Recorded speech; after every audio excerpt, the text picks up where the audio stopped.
So imagine if the place where you are supposed to feel the safest, your home, is actually the most dangerous. For millions of women in every corner of this world, it's actually a reality. Because according to the United Nations, more than 50% of female homicides are linked to intimate partner violence. There's a huge stigma with intimate partner violence, so many patients don't report. And even for providers, there are known barriers. We don't feel confident in approaching patients because we are worried about offending the patient or spouse based on their appearance, educational status, and how they look.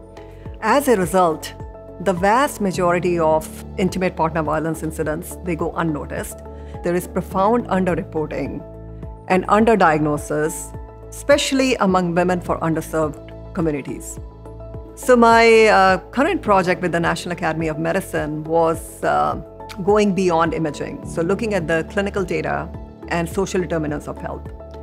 We looked at patients who were reporting intimate partner violence during pregnancy and compared their clinical risk factors, socio-behavioral domains with the patients who were not reporting intimate partner violence during pregnancies. So we found that there was a higher likelihood of intimate partner violence when there was no access to primary care physician, there was housing instability, when patients were using social services, and there was a perceived lack of social support. So the other novel thing we did in this study, we actually built a social index. And we found that with increase in social deficits, there was a higher incidence of intimate partner violence. So that was definitely the power of intersectionality. So we are building a risk prediction tool, which is actually giving the probability of intimate partner violence. So the tool is called AIRS, Automated Intimate Partner Violence Risk Support Tool.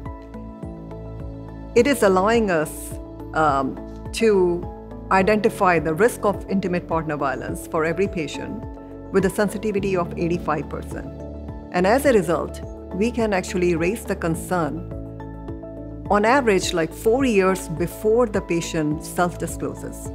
So imagine all that escalation of abuse and injuries we can prevent in those 4 years.